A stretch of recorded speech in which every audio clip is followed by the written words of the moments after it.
CURES is sponsored by Wheeler Health's Better Choice program. More at wheelerhealth.org. Helping you lead a healthier life. This is CURES Cures. Hi, everyone. Welcome to the CURES Cures Show, where we explore the cutting edge of wellness from credible sources for our mind, our body, and our spirit. And today we are talking about the never-ending pursuit of being a perfectionist, perfectionism. Dr. Laura Saunders is a psychologist at the Institute of Living.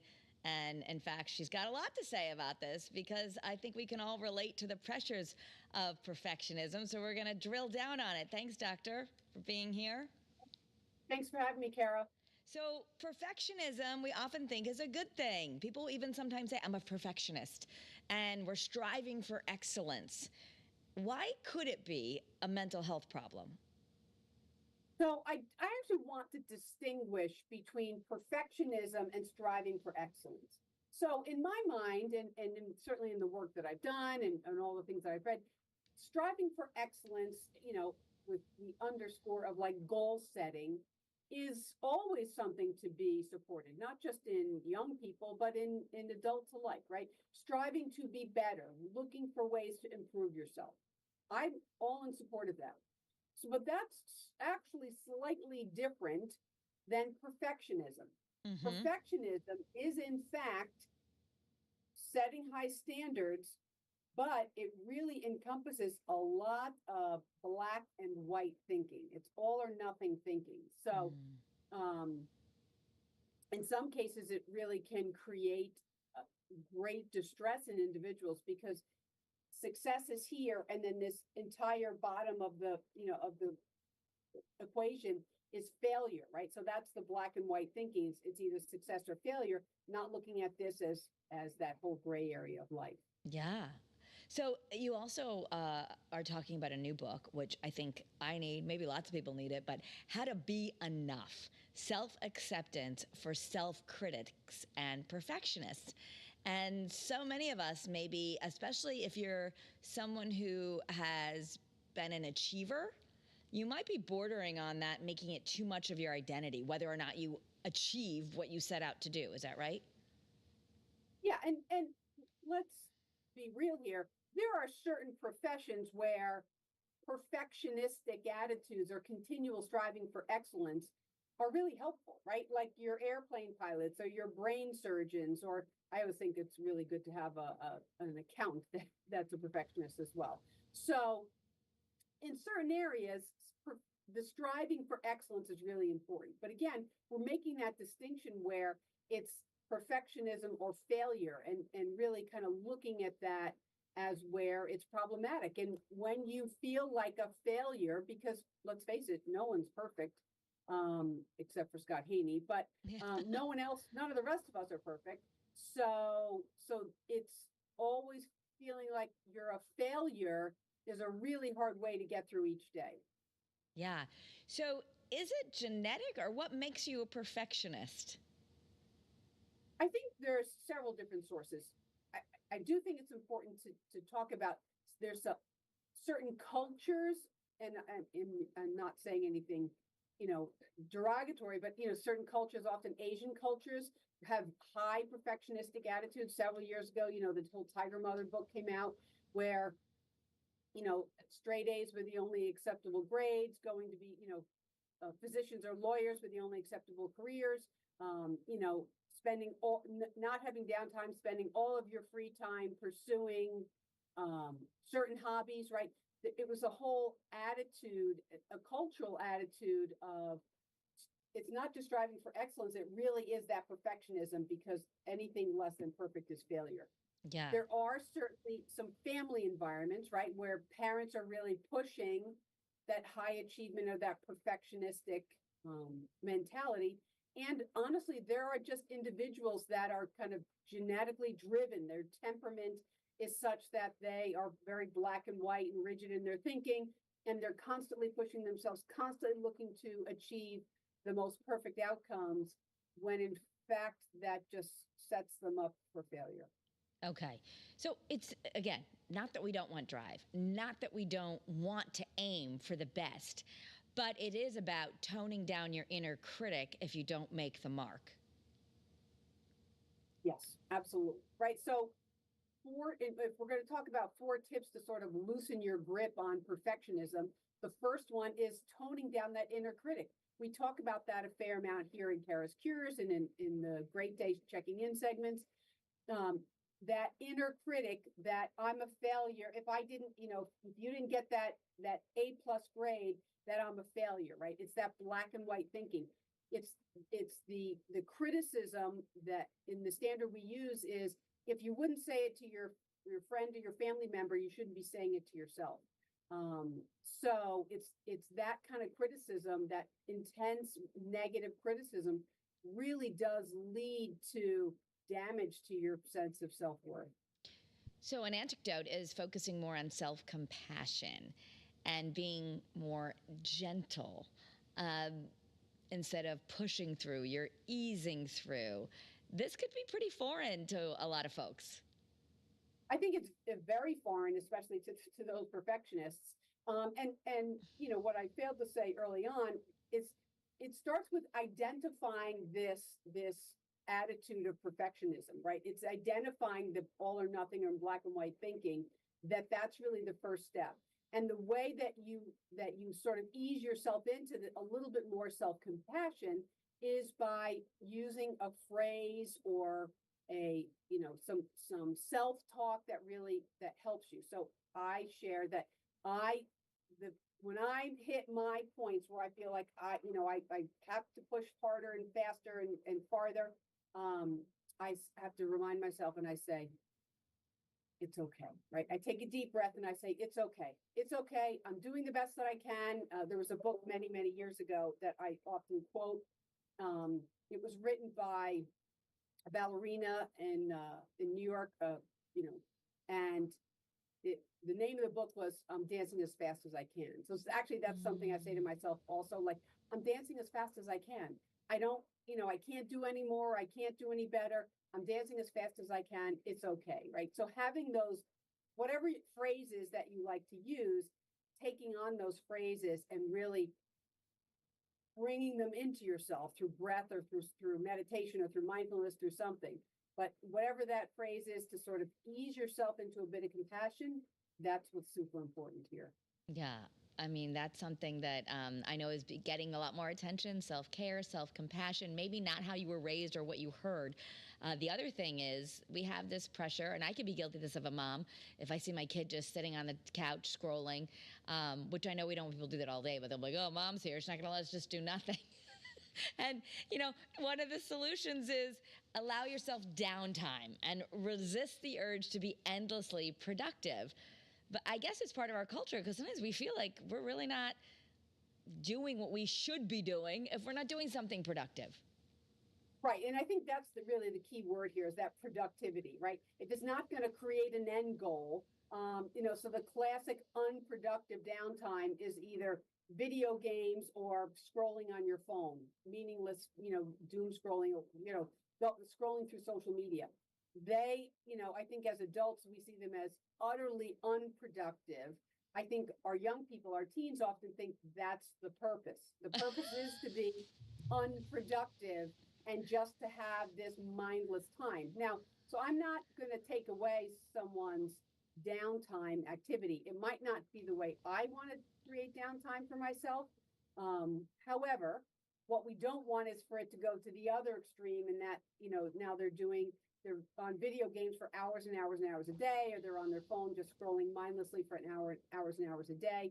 So it's finding a little bit better balance between that excessive need to be productive, to create a product, to actually allowing some downtime. Okay. So another tip you say is we really have to, it almost feels uncomfortable to say lower your standards, because, you're like, oh, no, you got to, aim for the moon if you grab a star on the way down, these motivational ideas. But you're saying lower the standards a little bit, not that you want sloppy work, but just that you're not making your whole identity with what you achieve. Right. And again, parents know their children. And so which of your children you need to urge forward and which of your children you need to dial back a little bit. So when I say, lower your standards, we're not talking about your child that already seems to have mediocre standards. I mean, and not that having lower standards isn't okay, but you want always there to be some striving for success or some striving for excellence or some striving for goal setting, right? We're talking about those individuals that are just so self-driven or driven by their culture, and in which case the parents need to sort of take a step back, but really looking at, is it in fact a failure if you only got a 90 on the test, right? So that's where a little bit of reality testing comes in. Getting a 90 on a hard test or any test is in fact not a failure. It is an A, right? So it's really a diving deep into that black and white thinking and moving away from defining yourself as a success or failure based on your schoolwork or some of your achievements if you don't, meet certain goals or deadlines. So it's really looking at the separating the work and the product from your sense of self. Yeah, I mean, really separating the external from the internal. What if you didn't get into your dream school or you didn't get that A? You would encourage us, I know because I've met with you enough times, to say, did you do the work? Did you study as hard as you could have?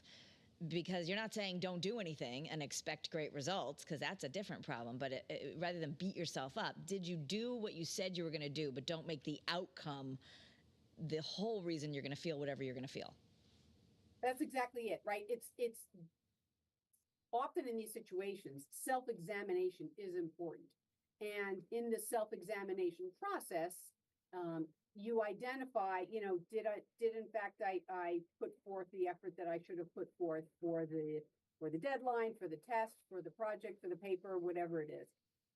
So it's that self-examination process where like, was I as organized as I could have been? Did I seek out help and support? And that, seeking out help and support is such a critical factor in some of this, because especially for young people who are so driven, I just really worry about how it tears into their sense of self-worth. But it really is about making it's not so much a judgment on your character, but I wasn't able to achieve my goal in this situation, or the test result I wanted in this situation. But that doesn't mean you're a bad person. That's where the self-examination comes in. That means next time you put forth a little different or better effort, and hope that the outcome is different, but not always attaching the outcome to your self-worth. Mm-hmm. So we've talked a lot about grit, that grit is the kind of the antidote that all these studies show, no matter how much money your parents had or what school you went to, it boils down to one of the biggest things for success is grit. So do grit and perfectionism go together, or are they not really friends? Well, I would say that for those individuals who have that perfectionistic attitude, my hope would be that they've had experiences. I'm going to say the word failure experiences, but I mean it in the sense of experiences where things didn't work out the way they wanted them to. And that because they had goals out here, that made them continue to want to strive for excellence. So in the process of working towards goals or achieving things, you want to build some grit, because you will have what we call failure experiences, or things didn't go well, where you hadn't really engaged in some problem solving. So I love to talk about grit, because I think it's a huge concern I have about this generation of individuals. Yeah. We're in a couple generations at this point now, where they just don't have enough push to get themselves through some of those negative experiences to really build that grit. And grit doesn't have to come in academics. It can come in learning a new skill, like you want to learn to ski, but in order to learn to ski, you got to fall down a lot of times. You can't just fall down one time and say, forget it, I can't do this, right? It's that perseverance in pushing through process. Yeah. So there's a difference between perseverance, I'm going to try again, I'm going to this, and I stink, my life is over, I didn't, Scott and I were talking this morning on Great Day Connecticut, which of course he said he doesn't need this check-in because he is perfect. of course, being a joke, but we both talked about that in college. You might have gone in, you were so upset if you didn't get an A that you were like arguing with the professor, what can I do? This should be an A. And, I didn't maybe say you need to change my grade, but I might have said, how do I get extra credit? How do I this? How do I that? I just needed to get that. And he also felt like, I got to get an A. Like, what do you mean? Like almost like an anger that you didn't reach it. And yet this is life. You don't always reach it. So in that experience where you're like, oh my gosh, I got to fix this. Like that's maybe perfectionism working its way in an unhealthy way. So those are great examples, because what we want is a growth mindset. We've talked about this before. In that growth mindset, I really wanted an A on this paper or this test or whatever. I really wanted to learn to ski the first time down the mountain. So the growth mindset is, it didn't work out the way I wanted. Am I quitting, or am I doing that self-examination process and making some changes and trying and asking for help or trying things a little differently? So in my concern about perfectionism is it causes, in that all or nothing thinking, it causes you to quit, right?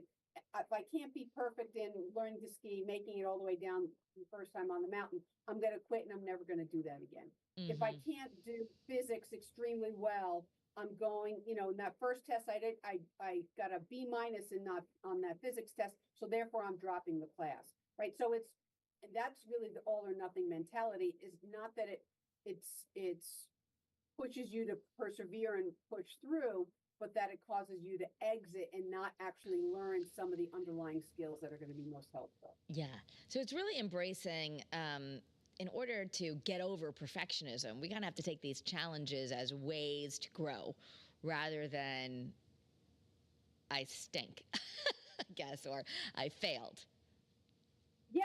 Rather than that completely negative mindset and then, not learning the skill, not doing the self-examination, not figuring out, well, if I was going to be truthful with myself, I just didn't actually put in the effort that I needed to.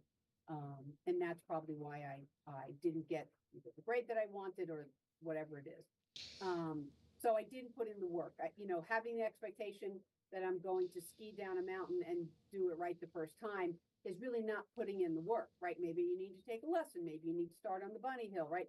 It's doing the work in such a way that builds you towards a sense of success or helps you strive towards success and excellence, but not that all or nothing mentality, which often causes then people to really kind of rip themselves apart and then quit or exit. So they're not really learning much in the way of skills. Yeah. We're going to hear from a sponsor real quick, but I want to come back and talk about how perfectionism also might play out in relationships, because maybe it also makes us a little bit more difficult to deal with, or we project, or we blame people. But let's take a moment and hear from one of our sponsors. We'll be right back with Dr. Laura Saunders.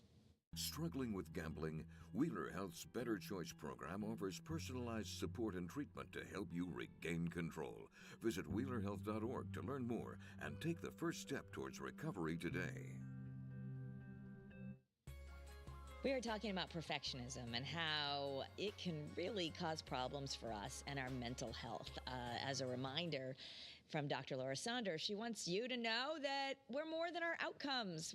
We are our relationships, your interest, your values, your enjoyment, all these things that sometimes maybe we're not valuing because we didn't get the external validation or whatever it is that we were trying to achieve at that moment. What about in relationships? Do we sometimes project that all or nothing, I failed, I should be better, or this should be better onto our partners? Maybe it's like what marriage should be or what your kids should look like. And how does that cause problems? So I love kind of the angle that we're taking this, because I think this is a really, really kind of great thing to look at. What we often do, as you're saying, is we take our own set of kind of values or goals or what we believe we should achieve and project it onto someone else. Very often projecting it onto either someone we're dating or someone that we're more serious with or even married to. And we in those situations, what we then fail to do is allow the person that we're with to be who they are. Now, all relationships go through phases where really in the beginning you just see the other person with the most, rose-colored glasses on. But then as a relationship progresses, you really see a lot of the flaws. And it's understanding, are these, I mean, you can call them red flags, yellow flags, green flags. Are these, red flags are something very serious, but sometimes the yellow flags, or I've also heard them referred to as like gray flags, is this something I can live with, or is this something that butts up against my value system, right? If it butts up against your value system, that might be a little different. But not expecting perfection in your partner and your spouse is really so important, because often what that is it's a projection of our own feelings of inadequacy that we're putting onto someone else. Okay, so I'm thinking, maybe you have the same fight all the time. Maybe it's about mess in the house, and one of you values that things be neat, look more like a magazine, because you feel like you're not living up to something if you have a messy house, and one person really doesn't care. So, that perfectionism might rear of yelling and getting all upset every time someone, and there's some middle gray area in there, I guess. Is it someone, you want your kids to put things away, you want to put things away, you want your spouse, but like yelling everyone that they, are some horrible person because they kind of forgot to put stuff away might be different. Right. And in a lot of those situations, it's really, I always want to say or have people look at what's underneath it. Yeah. Is it underneath, like, I'm just worried and stressed, and therefore I have to have everything spotless in the house? I'm worried and stressed about other things. Is it that I feel bad about myself, and so therefore I'm projecting that bad feeling onto other people? Is it that I'm engaging in a lot of social comparison? I saw, I went to someone else's house, or I saw in that, social media app that someone has a perfect looking house, or, seems to have a perfect relationship, or certainly perfect children. And so really looking at what's underneath that. Is it a perfectionism? Is it a social comparison? Is it actually feeling bad about yourself and projecting it onto your partner, but not recognizing where the bad feeling is coming from? Certainly a value system around, keeping things neat and tidy is important, because that gives us a little bit of organization in our life. But just looking at how far and to what extreme you take it. Well, and the criticism, right? Because I know you've said before, criticism kills relationships, whether it be with our kids or our spouses. I guess we all can be critical, but if you are a true perfectionist, you're really struggling with this perfectionism, you might want to be aware of that, because if you're extremely self-critical, does that mean we're also probably too critical with the other people in our life? If you're extremely self-critical, there's a high likelihood that you're going to then be very critical of the people around you. And so then you're creating a sense of inadequacy in the people around you, right? Mm-hmm. Again, that's projecting your own fear or feelings of inadequacy onto the people around you. Like, why can't you make more money? Why can't you, whatever it is, whatever you're projecting your own fear or inadequacy about. So really looking at again, what's underneath it, what's in that, what's on top, because what you're actually arguing about is really never what the issue is. There's always something underneath it, and digging a little deeper, but recognizing how we take our perfectionistic attitudes and we can have overly high standards on the people that we love very much, and then that just serves to make them feel bad about themselves. Yeah, and it really can not only can be harming our relationships, but it can be driving us into the ground if we're trying. I know that this might be hard for people because they're thinking, this is how I've been forever. I'm really striving. I'm a striver. I'm a this. And you're not trying to take that away. But the idea of being, I guess, step one, being aware that it's actually considered unhealthy behavior to be too perfectionistic. And then what do we do about it? What if you're just like, but this is what I do? Like these things, when something happens that wasn't what I planned, I'm triggered, or I tend to, how do you begin to unravel that and live a healthier relationship with the shoulds or the goals? Right. And it really does start with that self, identification and self-examination piece. That's really most critical. Like, I realize that I'm unhappy and people around me are unhappy. Where's that coming from? Or what role do I play in it? Right. And it's not about blaming other people, but acknowledging what our own role is.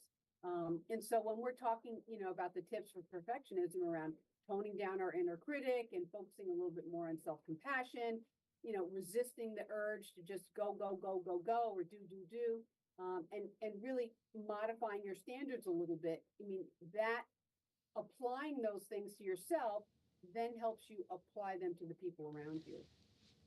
Have you treated people who were perfectionists and then they just get over it and become okay with good enough? Yeah, I've actually seen lots and lots of individuals like this. And because really what they do is they make themselves miserable, right? And it just they make themselves feel so bad about their success or lack of success, again, because of the black and white thinking. And so it really is modifying, doing kind of a reality check. Is it truly, is it really true that a 90 is a failure, right? So let's look at that, right? Yeah. Let's look at, what are the standards here? I hear that's what you're applying to yourself, but really are those the standards? And so really getting a little bit of more rational thought or looking at things to try to decrease some irrational beliefs can be helpful. Well, it's so interesting because these irrational beliefs are certainly they're celebrated by our society. If you get an A, that's great. You get into a great college, that's great. You have your kids dressed nicely and they're on time for Christmas dinner and everybody's happy, that's great. Like we really, when you said the cultural, you mentioned the Asian culture with the working hard all the time, but the Western culture of everything has to be perfect, and maybe we don't talk about the truth of what's going on in our lives enough. But in our last 2 minutes together, I just want to mention that book again in case people are thinking, I need some more help with this. Maybe you want to read the book. It was something you recommended, How to Be Enough, Self-Acceptance for Self-Critics and Perfectionists by Ellen Hendrickson. But we're talking about why that perfectionism is really a need for control and a need and something that could be that's negatively impacting our mental health. So as you leave us, the tips that you want us, starting one, we just got to start with our own inner critic. How do you, so you notice that inner critic and you say, okay, it's okay. You kind of talk to your inner critic like, it's okay. Yeah, I mean, it really is. It's toning down that inner critic. It's again, the standard that we use is if you wouldn't say it to your friend or family member, don't say it to yourself. Yeah. And I think, recognizing that, at the heart of perfectionism is that need for control. And once you can acknowledge how little in your life you actually do have control over, that can be scary at first and overwhelming, but it can also be reassuring. Like, I only have really control over this much. So therefore, let's exert control where I do have it and start to work on letting go where I don't have it. Yeah. Control what you control and let go. Let go. All right. So Dr. Laura Saunders at the Institute of Living. It's a premier mental health institution right here in Hartford, Connecticut. Thank you so much for sharing your time. It was perfect. Thank you. You're welcome. It was way better than good enough. All right. Thank you, everyone. Hope you're having a great day. If you like this and you're listening to the podcast, please like it, subscribe, leave us a review. Have a great day and be well. CURES is sponsored by Wheeler Health's Better Choice program. More at wheelerhealth.org.